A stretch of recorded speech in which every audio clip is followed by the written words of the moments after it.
listen, never in my life associated the word boring with baseball. We know what's up.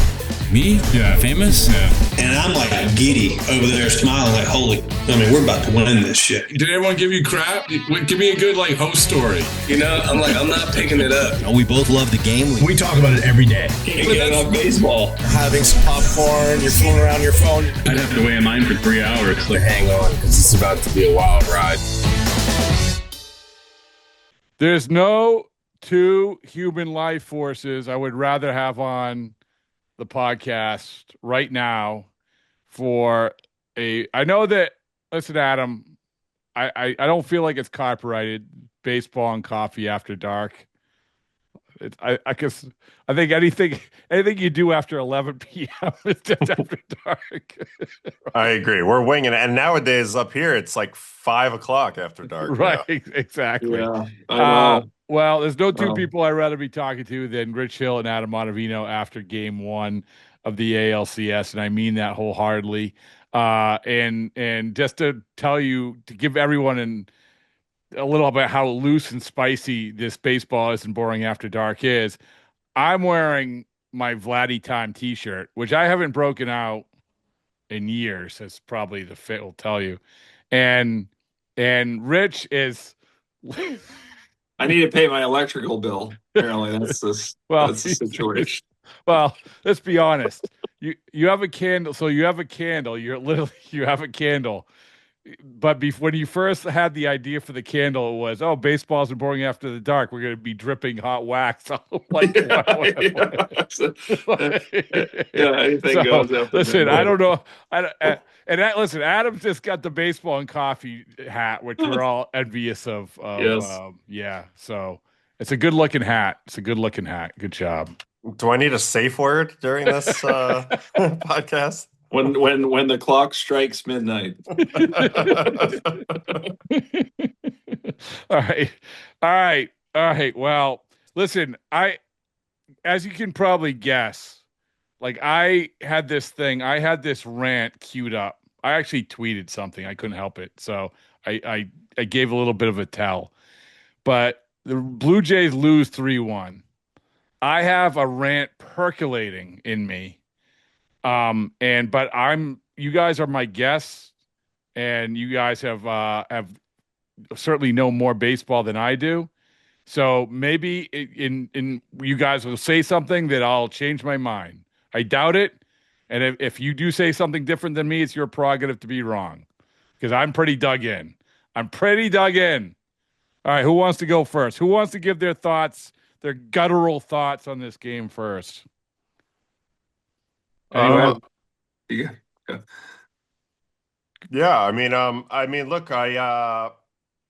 Bryce Miller stepped up big time in this ball game. Yeah. After the 15-inning marathon the other night, in which both Castillo and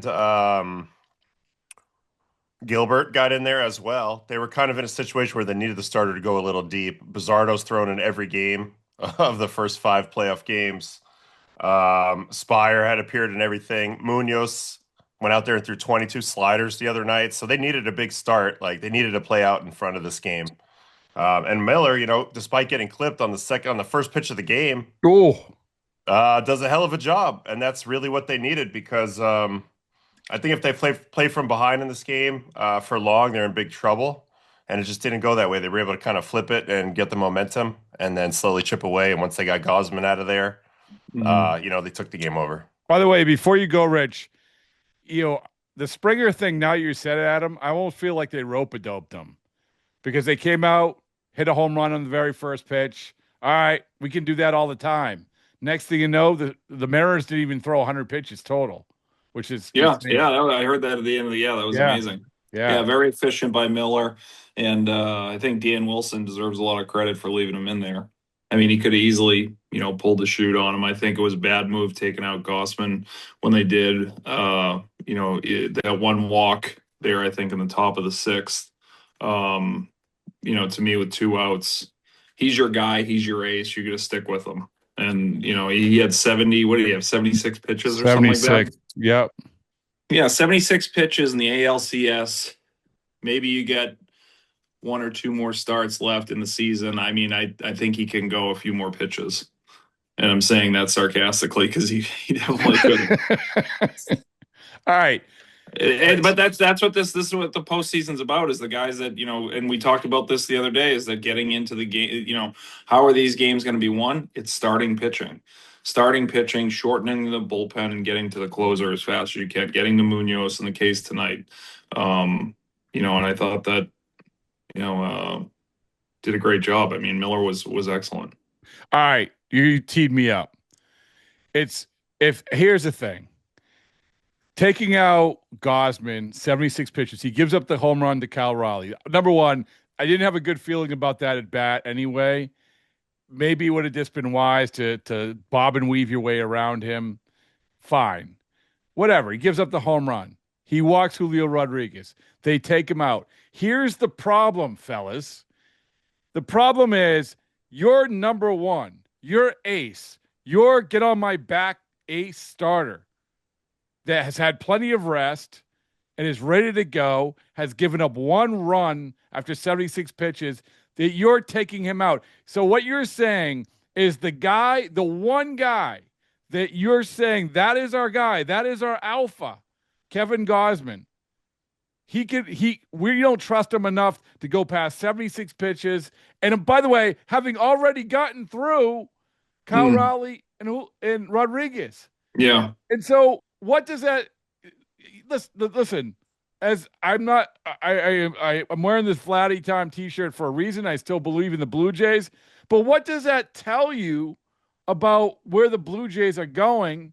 Because guys, we all know, I think that we've said this, is that you do need the alphas. You do need some semblance of a starter or two to actually take the load off of the bullpen throughout a series. And if it's not Gausman, sure, you can say our guy, you Savage, but Adam, you really think that you Savage is going to be like the guy? Oh yeah, no, you pick up the slack, you go 8.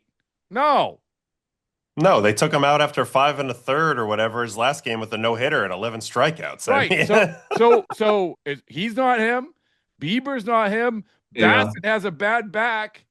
Scherzer isn't him. So this was your opportunity to actually protect your bullpen and say, this is the one guy. That is my biggest problem with this move. It was like, it's not only about the here and the now, you shouldn't have taken him out. It was the eye test. Yeah, of course. I mean, yeah. But it's like, well, okay. Like how do you expect, even the Milwaukee Brewers are probably banking on a Freddie Peralta or someone to go 7 or 8 innings at some point. So I don't know. Am I wrong? Go ahead, Otto. Yeah, no, I mean, look, it's a 7-game series now. It's different than it was before. Now it's imperative that a starter gives you have to have at least 3 starts in this series that are like legitimate starts where the guy goes pretty deep, because there's no way that you're going to be able to bullpen through the rest of the games, on top of the innings that you're going to have to cover beyond those starters, even in the good outings. Like, there's just no way you're going to be able to do that. You're going to need somebody to do it. And to your point, on Toronto, they're not really equipped other than Gausman. Even if Gausman gives up the run on his own, that ends up coming around to score off Little. Like if Polanco gets the hit, let's say that's off Gausman, it's 2-1. I still think it's no big deal. He was throwing the ball well. His pitch count was low. He easily could have given, probably at least another 3 outs beyond that, if not more. Yeah. And I just think I'd rather, you lose the game, maybe either way. But I think I'm more comfortable losing it that way and knowing that I have more arrows in my quiver down the run of this series. And I've just been through it now a little bit. Like, what kills you in these 7-game series in the modern game is eventually you just run out of pitching. Yep. So just don't run out of pitching when you have an opportunity for a guy to eat some innings. That's all. That's my point. Right. And the Blue Jays were saying, here, we're going to run out of pitching. There you go. Here's our avenue to run out of pitching. That game tonight felt like, the last series against Boston, that whole series. They just didn't have any life. The Blue Jays didn't have any life. And I say that because the last series, or the second to last series, against Boston, where they, just didn't really. I remember that. Varsho hit it like a great, like they weren't scoring runs. Varsho ultimately hits a grand slam, and then all of a sudden it turns the tide. But you're right. They weren't hitting up until that point. But I didn't understand, Little being so hot and cold all, season and bringing him in and overcooking those curveballs. I mean, obviously that led to putting Polanco in that Rodriguez in that position to score, but Polanco, in a position to get him in too. So, I don't know. I don't know what would have been a better move coming out of the bullpen, but I think the move, and we can all agree upon it, is that they should have kept Gausman in. That's for sure. Well, the other part about that is you bring Little in, and we've said this a million times too, where, okay, it's the postseason. It's different. You're also reaching levels of the season you aren't used to. All of it. You don't know how Little's going to react. Like, and throwing a 40-foot, whatever that was, probably was a good sign for him. Yeah, he's overcooking curveballs. He's excited. Yeah, you can see it, but I think that's where the experience speaks volumes in the postseason. And you want guys that have been there and done it before, or at least guys that you can tell that have a low, temperature when they're in there. So Adam, let me ask you this: how much does this, I'm screaming and yelling about this being setting up for potential failure. You said it was a 7-game series. How much does this put him behind the 8 ball? Because I'm rattling through the starters, and as good as, I'll say it again, as good as Yosevich is, he's not. They're going to take him out after 76 pitches too. Bieber, he's not equipped to go deep. Bassett, back injury, obviously not equipped to go deep. It's like can the Blue Jays actually function without this one guy that they basically turn their back on? They need their offense to win them a game now.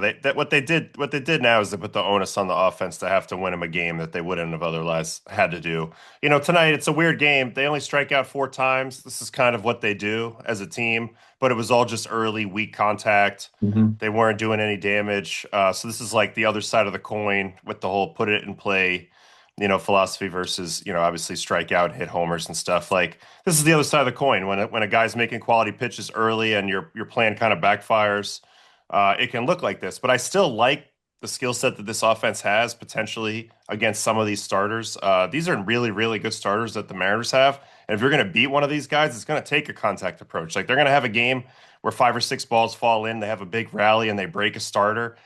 They're going to need to do that now. Now it's imperative because of this loss. But they're going to get that at some point if they're going to flip the series, and then they'll get back on even footing. But yeah, it puts them behind the 8 ball a little bit right away. You never want to lose game 1, particularly at home. Yeah, and it's just like, this was the matchup they liked. This is ultimately the Mariners' 4th or 5th starter? Oh, yeah, going against their ace. So yeah. By the way, and the melatonin's probably still running through their system from the flight. Yeah. It's like, yeah. I mean. They had him. I mean, they had him on the ropes in the first inning. I mean, you get 27 pitches, and then you come back, and what was it, the top of the 5th? They had 4-pitch inning. He had a 4-pitch inning. Oh, I mean, it was in and out of there, and the point I think that Otto's making too is great, because I think just being able to work these counts and not have such quick at bats like they did tonight, and being able to kind of grind down a starter or the pitching as a whole is again going to prove to be valuable as the series goes on. But that, as you said, Adam, like, that's not what they do. Like, that their thing is putting the ball in play, which I've been, and I know we've talked about this before. This works in the postseason. This is one of the reasons I think they beat the Yankees.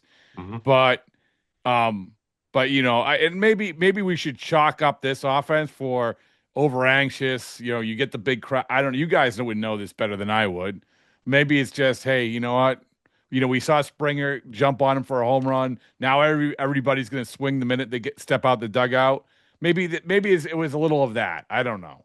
I don't know. Bryce Miller, like Richie was saying, once he got out of that first inning, it was just like all of a sudden he was rolling downhill. All of a sudden, he was throwing strikes, forcing them to swing. They were just getting out. So I give a lot of credit to him and Cal Raleigh, who had a great mound visit in the first inning, set him down a little bit, got his head right, and then they rolled after that. But again, I'm not totally down on the offense. This happens sometimes. You get beat by a guy, your strategy kind of fails. I think they can flip the script even against one of their better pitchers Kirby throws a lot of strikes. They'll have pitches to hit if they face him. Gilbert had pitched a ton this last series. Castillo as well. I mean, this is a long series, but yeah, I mean, this was a missed opportunity matchup wise. It just Bryce Miller, I felt like really flipped the script here a little bit. Did you guys think that Raleigh was safe in that first inning? Yeah, look, I mean, they only showed it a couple times, but yeah, I think, it was probably worth a challenge. Yeah. I mean, Yeah. I don't know if that was just like being sheepish because it was so early in the game. I don't know. I I thought it I was would think safe. so. I would think so. I think it's so early in the game that, you don't want to use that up so early. But and Adam, Rich and I were talking about this about the what makes Seattle, actually, and listen, their offensive philosophy is different than Blue Jays.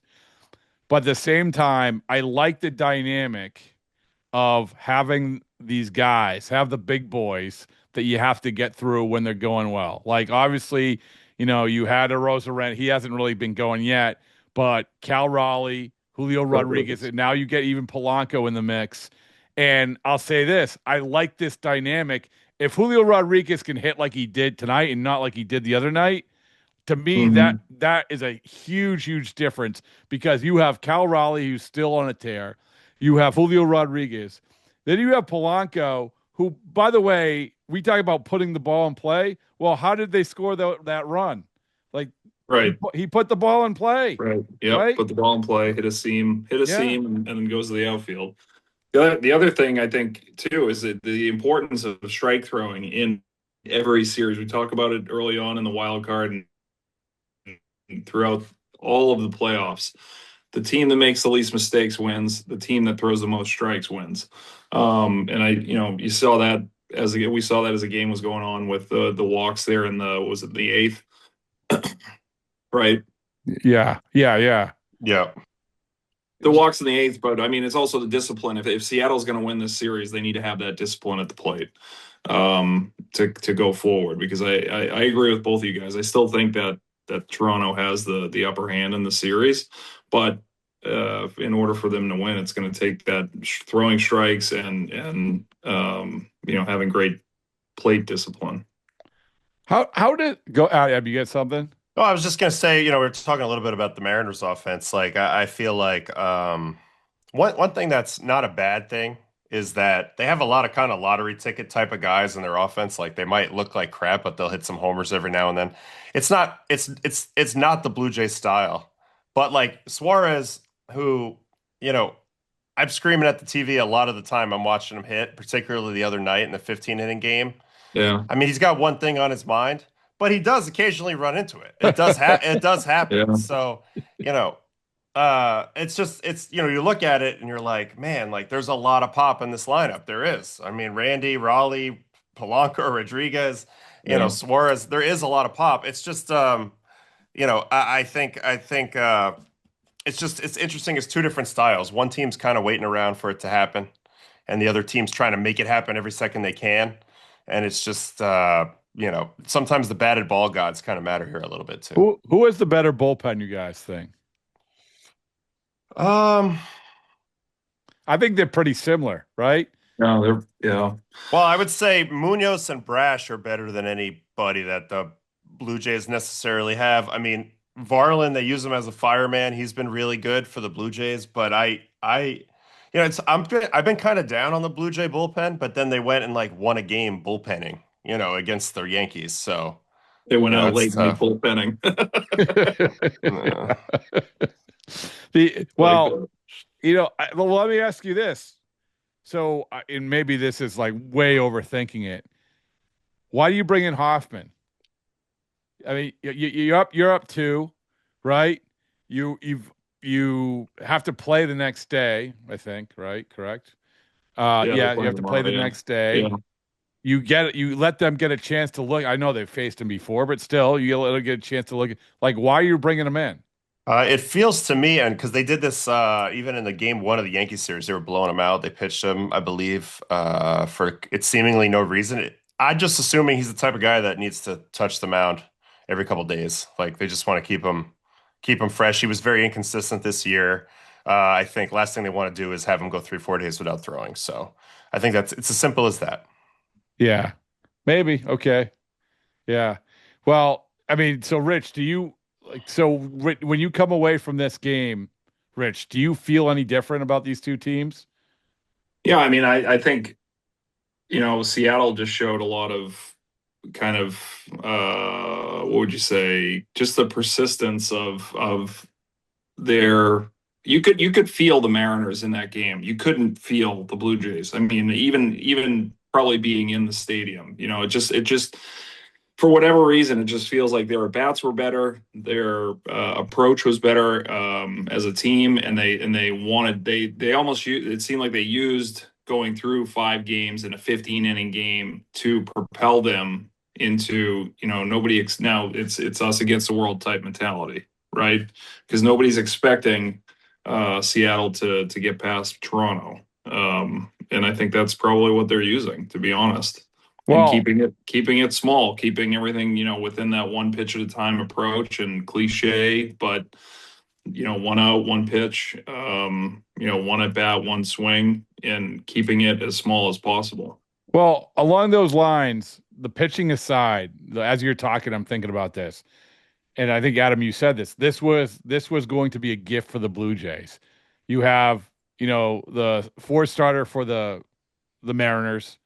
You have this like exhausting game, exhausting trip, all of it. The Blue Jays are sitting around. They are jacked up for the home crowd. You have the home run on the first pitch. You have your ace on the mound. This was going to be the gift. But at the same time, you have this, what this is, and I'm going to answer my own question. Do I feel different? I do feel a little different because I do feel like the Mariners are feeling like that team where they can use momentum be in part, and you guys can tell me if this means anything or not, but they just won a crap load of really close games. I mean, this was a close game. They said, 1-run game. This is nothing. We just played a 15-inning game. We played an 11-inning game. Like we've done this. Is there anything to that at all? I think there's something just along those lines to the something that I would speak to is just like they're not thinking at all. They just played a 15-inning game. It was exhausting. They were on the edge of death like 4 times in that game. They come back and win it. They probably flew out either the next day or like after barely sleeping that night or whatever, scrambling with your families, who's going, who's not going, the whole thing. You get to Toronto, you wake up, you're just like, all right, let's play. But now you feel like you have all this, you're totally loose again because it's like, oh, it's a 7-game series. We're on the road here. We're probably supposed to lose this game, and then they just come out and they play really just a better baseball game. I personally don't feel any different about the teams. I just feel like Seattle just played a cleaner game today and they stole game 1. And now we have to reshape that in the context of the math of this series. But I still think the Blue Jays are the same team. They just, got outplayed a little bit tonight. And then they weren't even intimidated by the "Let's Go Blue Jays" chant. Where does that rank in terms of stats? We've actually, like, the media have had this debate for the last couple of times we've gone up there. In case people don't know, what is it? Is it the 7th inning they do it? 7th? Yeah. I think it's after. Blue Jays. Yeah. Okay. Yeah. Let's play ball. Let's go home. And they have the choreographed dancers. And so, like, if I'm going to power rank the songs, I'm going to go with the "Go Cubs Go" after wins, because you know what? You won the game. You earned the song. Mm-hmm. You earned the song. There's that hits. And I don't even know any other song but "Sweet Caroline," which is whatever. Oh, Sinatra. What about Sinatra? Oh, so that's after, right? Oh, after the game. Yeah. But "Go Cubs Go" is after the game. Yeah, but "Go Cubs Go" is like an interactive experience. I mean, every team seems to have a winning song after the game now, and some of them are more iconic than others. There's the "I Love LA," and Dodger Stadium. There's back in the New York groove with the Mets, obviously "Dirty Water," etc. But the "Go Cubs Go" is so damn catchy that, like, the first time you, like, notice it, you're like, damn, that's the corniest thing I've ever heard. But then like you start catching yourself singing it when you're walking off the field in a losing effort and you're singing it. Like in the shower. It's so true. It's so true. And I tell you what, like I would say this, undeniably the best moment of post-game songs was after when the Cubs were making the postseason run in 2016. 16, yeah. Right. And they were jacking that thing all over the place. And a lot of people are like, what's this? People didn't even know, don't follow the Cubs. Like, oh, that's awesome. And it's ringing in your head for like, years. I find it like, all right, guys, sorry about the loss. Some rookie in the corner is probably like doing his best to like suppress his like Go Cubs go. Yeah, his Go Cubs go. Well, they used to play Jump, Van Halen Jump there at the start of the game for years. Really? For years, yeah. Before pitchers started getting their own walkout. When this is obviously a big debate in Boston, the Sweet Caroline, they play heading in the bottom of the 8th. But a lot of people are like, what, dude, like when you're down 10-1, why are you saying it's so good, so good, so good? So I don't know. Yeah, is that just a jaded way to look at it? Because I will say this, when I do sit among the riffraff in the stands, like it's fun. It's good, I guess. I don't know. I am jaded. Yeah, I think it's part of the ticket experience that you've bought the ticket for the experience. You want to feel the emotion of Neil Diamond. Do you? By the way, was Neil Diamond your safe word? You guys will never know.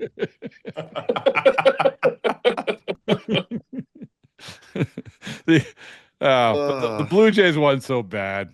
It's so bad it's good, honestly. It's like, yeah. No, that one's bad. That one, I'm sorry. It's cute, but oh my God, it's so bad. I mean, I was genuinely confused the first time I was there for it. I said, there's just no way they play this every time. Yeah, I honestly, this isn't a slight on the fans of Toronto. I think the fans of Toronto are awesome, amazing. But I do think other markets, if they played that, it would be over like in 2 seconds. Like, can you imagine in New York or Boston or Philly or something? Like, we're doing what? What's going on? No, Philly, they'd shoot the speakers out. There's no way that would not make it. Yeah. Well, listen, guys, I appreciate you jumping on. Thanks so much. Everyone made it out alive, so it's all good. So I will ask the final thing. Who do you got in game 2? I'll ask this. Who do you got in game 2 for both game 2 ALCS, game 1 for NLCS? Adam, you first. Yeah, I Toronto has to win tomorrow, so I have Toronto. Okay. And then in the other game, I'm going to say Milwaukee's going to win game 1. I just feel like they're going to, and it's gonna make everybody in LA get super nervous right away when they lose game 1. But I think LA is the better team. But I just think this is what Milwaukee does. They go in there and they score like 6 runs out of nowhere off of like a great pitcher. So 6, as I told Rich, 6-0 this year against the Dodgers. Yeah, it's amazing. 6. It's unbelievable. I mean, whether that feeds the battery or not, which I gives them a little bit of we can do this. But I think Milwaukee. Who's starting for the Dodgers tomorrow? You guys know? It's Snell. Ooh. Snell versus TBA. But I TBA has been I don't know. TBA is Milwaukee's best pitcher. It is. But Snell, like part of my reasoning, and I'll have to look at this more. But I feel like Snell's the type of pitcher that Milwaukee can frustrate a little bit. Yeah, it's a good point. So like just being able to foul off pitches and have long at bats and just grind it out and put the ball in play and just little like cheap death by 1,000 paper cuts. And then tomorrow for the I got the Seattle. Just ride them. Gonna ride them four. They're gonna go 4-0. They're gonna go 4-0 right to the World Series. Wow. Wow. They've got TBA going tomorrow too, so we'll see. Wow. TBA. So we got pitcher. we got I got Rich's picks last night. I think I got you although you were kind of like I like Seattle, but I like Toronto too. Toronto on paper, and they're. I mean, I feel like that they're gonna. But now you're But just tonight was a big. Yeah, you're going. I'm on the wagon. I'm on the Seattle wagon. And then you had the Dodgers. So who do you got? Who do you got for the series, Adam? I have Toronto and the Dodgers. Okay. And I could be completely wrong. I mean, of course, about this one with Seattle. I think Seattle's really good. I've been on their bandwagon the whole year too, because I know they're starting pitching and everything. And I even like the moves for Naylor and Suarez. I don't know. I just really like the way Toronto played against the Yankees. It gave me a lot of confidence in their team. I was like, they have a lot of fight. They're good. So I don't know. I'm buying in. I think it's going to be a great series. I think the game of baseball will be the real winner. All right, guys. Thank you. Appreciate it. That was a great time, guys. All right. Thanks.